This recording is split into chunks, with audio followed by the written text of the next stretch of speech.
Bapak Ibu, saudara-saudari yang terkasih di dalam Tuhan, selamat malam semuanya.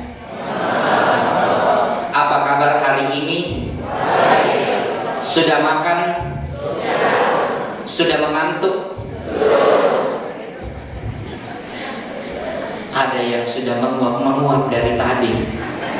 Gelap tapi kelihatan. Apa boleh buat terciduk?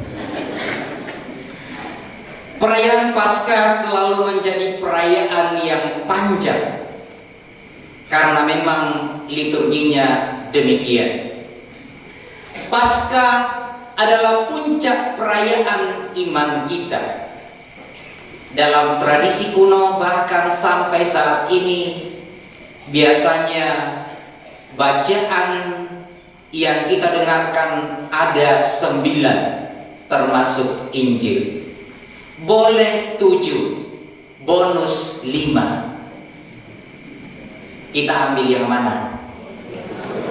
Tuh, sudah bonus masih mengantuk. Jadi kita hanya mendengarkan 5. Kenapa begitu banyak bacaan yang dibacakan dalam perayaan malam Paskah? Karena yang dikisahkan adalah sejarah keselamatan kita umat manusia dari sejak penciptaan sampai dengan kebangkitan Tuhan. Tapi mari kita lihat dulu rangkaian perayaan kita selama pekan suci ini. Yang kita mulai dengan perayaan apa? Minggu Palma. Lalu apa? Kamis Putih, Jumat Agung, dan malam Paskah. Pada perayaan Minggu Palma tidak perlu saya ulang khotbah saya. Sudah kali lalu dengan berbusa-busa sampai saya lapar berkhotbah. Untung habis itu dikasih makan. Perayaan Minggu Palma kita mengenang Yesus yang masuk ke kota Yerusalem untuk menuntaskan misinya. Lalu pada perayaan Kamis Putih mulai kita lihat apa yang dilakukan oleh Yesus ketika masuk di kota Yerusalem. Paling tidak secara garis besar ada 2, yaitu apa? Perjamuan malam terakhir dan apa? Pembasuhan kaki para murid. 2 peristiwa ini menjadi sebuah peristiwa penting. Karena apa? Karena saat itulah Yesus memberikan warisan dan wasiat kepada kita. Ada yang pernah terima warisan? Ada? Ada yang mau warisan? Semua mau? Warisan utang?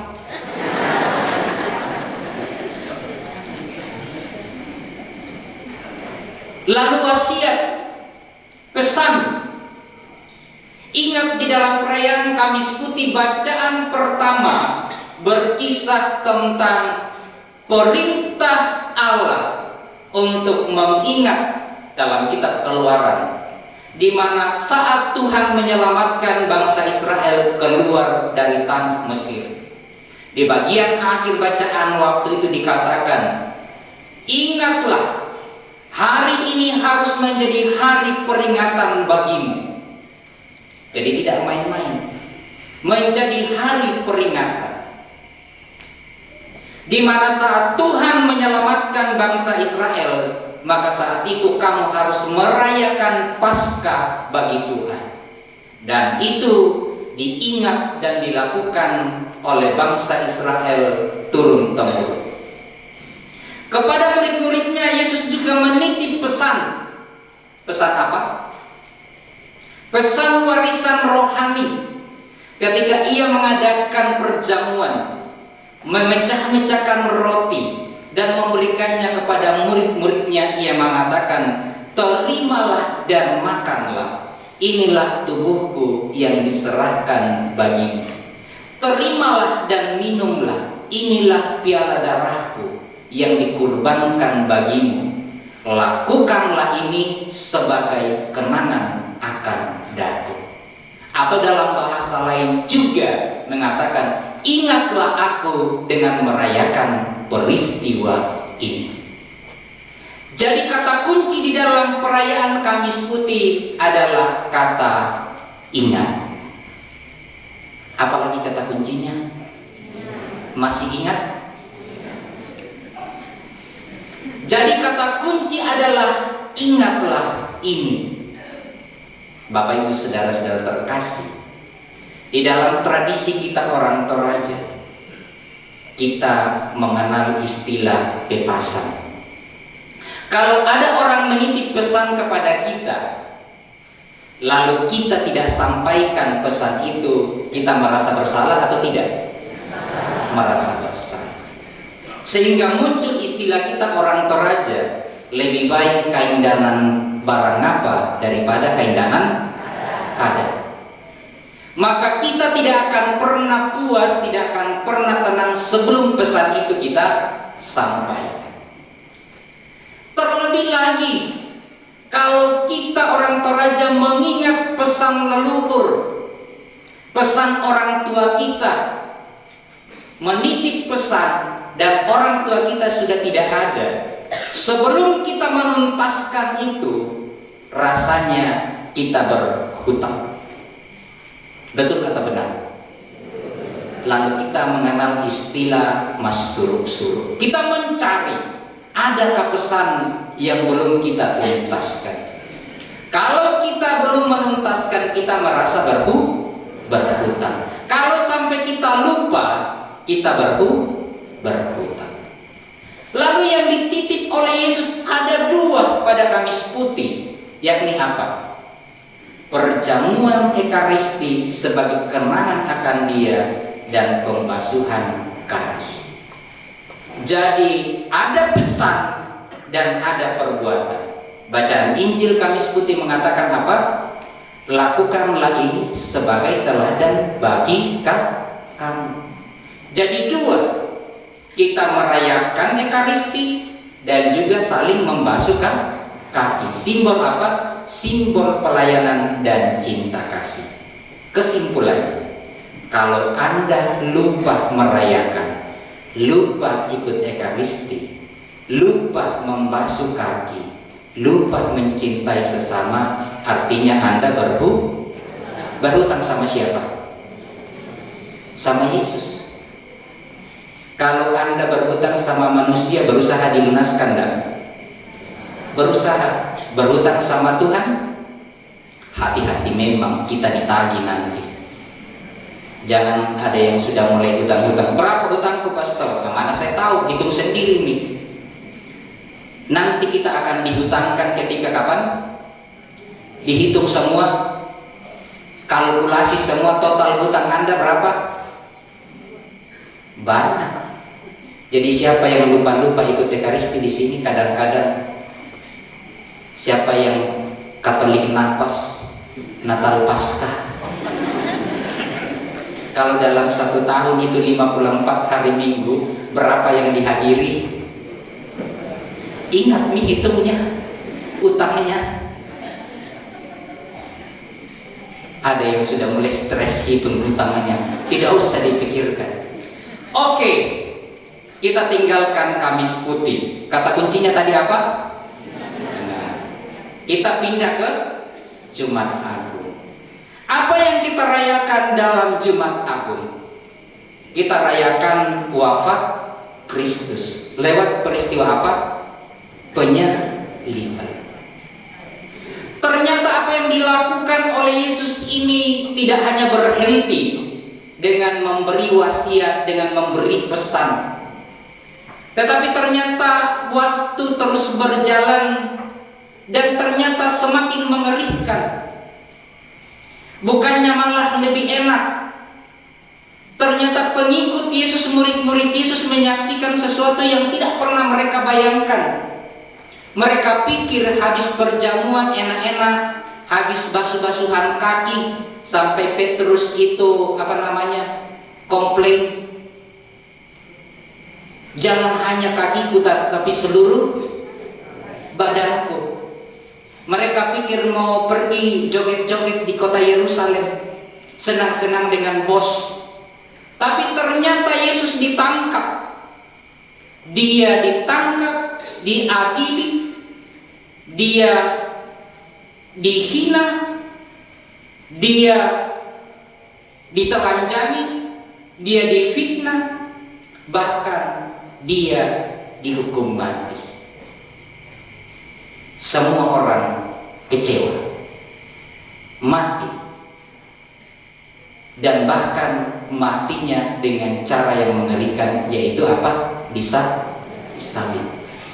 Ia memikul salibnya sampai ke puncak Golgota. Dan proses jalan salib itu tidak mudah.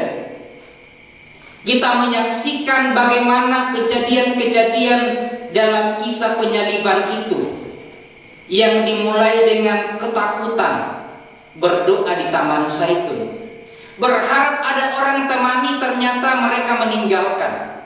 Murid-murid yang setia bersama dengan Yesus bahkan mengkhianati. Pengalaman dikhianati, pengalaman difitnah, pengalaman jatuh bangun, pengalaman beban berat, bahkan pengalaman kematian. Pernah dikhianati? Pernah? Pernah difitnah? Pernah jatuh? Pernah berbeban berat? Itulah yang dialami. Mati sudah? Saya kira sudah juga. Jangan sampai saya salah tempat. Ternyata semua masih hidup. Masih? Masih. Alhamdulillah. Berarti saya bisa khotbah lanjut? Oke, baik. Kita lanjut. Mati di kayu salib. Maka kata kunci kesimpulan dari semua pengalaman pahit itu adalah salib. Kata kunci Jumat Agung yaitu apa? Salib. Berarti sudah dua kata kunci. Salib, selesai penyaliban, kematian, lalu selesai. Mereka semua murid-murid Yesus tidak tahu entah kemana. Bahkan dikatakan mereka ketakutan. Berhadapan dengan peristiwa kematian adalah pengalaman yang paling menakutkan, mengerikan, menyedihkan bagi kita manusia. Kita semua pernah mengalami kematian orang-orang terdekat kita, entah sahabat, entah saudara, entah keluarga, tetangga, orang-orang yang kita kenal, teman separoki. Itu adalah pengalaman yang tidak mudah. Bapak Ibu, kalau boleh cerita, 10 tahun menjadi imam, saya tidak tahu berapa kali saya khotbah di kematian, kedukaan, tanpa beban. Mengalir begitu bagus menjelaskan tentang pengalaman iman soal kematian. Tetapi ketika saya sendiri mengalami, ayah saya meninggal, jangankan berkhotbah, berdoa pun saya tidak bisa. Itu berarti adalah pengalaman kematian, adalah pengalaman yang paling menyedihkan bagi kita manusia. Tetapi itu pun dialami oleh Tuhan. Kita lanjut. Malam hari ini kita merayakan malam Paskah. Dan Injil melanjutkan kisah penyaliban itu dengan kisah tentang apa kita rayakan malam Paskah. Apa kita rayakan? Kebangkitan Tuhan. Ada dua kata malam ini yang muncul berulang di dalam Injil. Hanya ada kata ini, yaitu kata jangan takut. Kata jangan takut ini dua kali muncul. Satu kali dikatakan oleh malaikat dan satu kali oleh Yesus sendiri. Maka kata kunci kita malam ini adalah jangan takut. Kenapa kita tidak boleh takut? Ternyata dikisahkan kembali dari seluruh bacaan yang kita dengarkan hari ini. Kisah dari mulai Minggu Palma, Kamis Putih, Jumat Agung itu hanya bagian terakhir dari seluruh rencana Allah itu. Tetapi malam hari ini ketika kita mendengar kata jangan takut, kita dibawa kepada permulaan sejarah keselamatan kita manusia yang dimulai dalam bacaan pertama, yaitu kisah tentang apa? Kisah tentang penciptaan langit dan bumi. Dari semua yang diciptakan, dari hari-hari di mana Tuhan bekerja dan menciptakan segala sesuatunya, selalu diakhiri dengan kata apa? Allah melihat semuanya itu baik adanya. Ternyata karena begitu baik semua yang ada itu baik adanya, maka wajarlah ketika malam hari ini di dalam Injil kita mengatakan, kita mempunyai kata kunci jangan takut. Siapa yang takut tentang hal yang baik? Kita semua menginginkan yang baik. Tuhan menciptakan yang baik. Tapi ternyata ada satu masalah besar. Apakah yang baik yang diciptakan oleh Tuhan ini bertahan? Tidak. Kisah penciptaan yang dikisahkan dalam bacaan pertama diambil dari Kejadian 1 dan 2. Dan ternyata kalau kita baca-baca Alkitab, baca-baca kitab suci, kitab Kejadian, apa yang terjadi di dalam Kejadian 3? Sering-sering tak baca Alkitab? Sering tak? Punya Alkitab? Astagfirullah. Punya tapi tidak dibaca. Tolonglah baca-baca sedikit, tidak usah semuanya. Baca Kejadian 1 dan 2 kisah penciptaan, dan Kejadian 3 manusia jatuh di dalam dosa. Dan ternyata dosa inilah yang membuat segala-gala yang baik itu menjadi rusak. Bahkan karena ulah kita manusia, tidak perlu saya jelaskan lagi, berkali-kali saya sudah sampaikan di sini tentang bagaimana manusia jatuh dalam dosa. Tetapi di dalam Kejadian 3 ayat 17 dikatakan, terkutuklah tanah karena engkau. Jadi perbuatan kita manusia itu tidak hanya berefek kepada kita manusia, tetapi juga terhadap seluruh alam semesta. Dan bahkan di dalam Roma 6 ayat 23 dikatakan, buah dosa atau upah dosa adalah apa? Kematian. Kembali kepada Jumat Agung. Untuk itulah Tuhan bekerja terus. Tidak boleh manusia ada di dalam maut terus-menerus. Harus diangkat, dikembalikan kepada kebaikan. Istilah saudara-saudara kita yang muslim, kembali ke fitrahnya. Tapi kita manusia tidak mampu menyelamatkan diri kita sendiri. Kita manusia sebaik apapun kita, apapun usaha kita tidak cukup untuk menyelamatkan kita. Maka Allah sendiri yang turun tangan untuk menyelamatkan kita. Dimulai dari kisah bangsa Israel dijadikan contoh, diselamatkan dari tanah Mesir, dikisahkan dalam bacaan yang kedua, diantar sampai ke tanah terjanji, dijaga, dilindungi, dipelihara.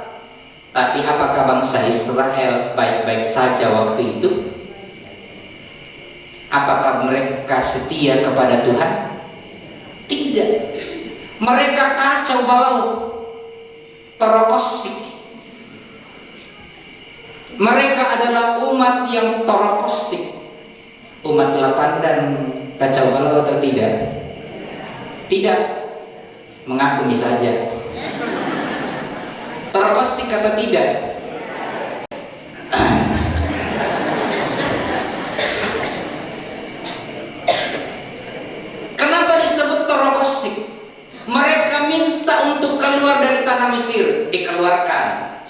Yerusalem.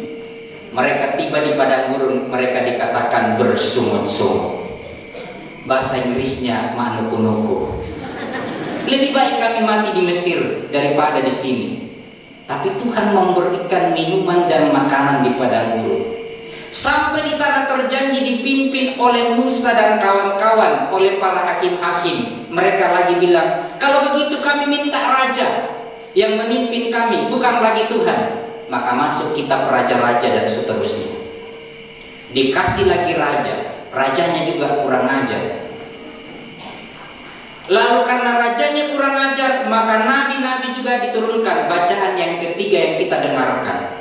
Maka muncul kitab nabi-nabi di dalam perjanjian lama. Juga semua nabi tidak ada yang selamat di tangan bangsa Israel. Semua mati dibunuh. Apa tidak terlepas sedikit? Minta tapi tidak mau. Bagaimana ceritanya itu? Anda minta dikasih, Anda tidak mau. Bayangkanlah Bapak Ibu sekalian, anak Anda minta uang. Karena saking sayangnya dikasih atau tidak? Uang itu mereka buang ke got. Senang lihat atau tidak? Ya itulah gambarannya bangsa Israel waktu itu. Maka akhirnya Allah sendiri yang turun dalam diri Yesus Kristus. Allah menjadi manusia supaya manusia kembali kepada Allah.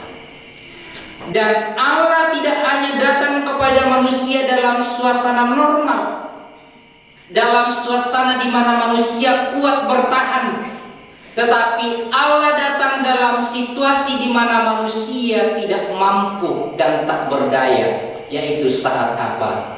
Kematian. Allah datang di dalam maut, sehingga manusia diangkat dari maut kepada apa? Kehidupan. Maka untuk itulah hari ini di dalam perayaan Paskah, perayaan kebangkitan, karena Allah mengalahkan maut yang menjadi ketakutan kita, maka pesan hari ini mengatakan jangan takut. Kenapa kita tidak boleh takut? Karena Allah sendiri beserta kita. Natal sering kita rayakan dengan istilah Immanuel, Allah beserta kita. Maka kesimpulan dari tiga perayaan kita ini cukup dengan menggabungkan tiga kata kunci kita. Kata kunci yang pertama apa? Kata kunci yang kedua? Kata kunci yang ketiga? Jadi ingat salib, jangan takut. Saudara-saudara terkasih, tanda salib adalah tanda iman orang Katolik. Jika kita betul-betul mengimani, mengamini perjalanan salib kita masing-masing di dalam Tuhan, di dalam jalan Tuhan, akan ada pengkhianatan, akan ada penghinaan, akan ada beban, akan ada jatuh bangun, bahkan akan ada kematian. Tetapi bagi kita orang percaya, jangan takut. Sekali lagi, kata kuncinya adalah apa? Ingat salib, jangan takut. Dalam nama Bapa dan Putra dan Roh Kudus. Amin. Tuhan berkati kita semua.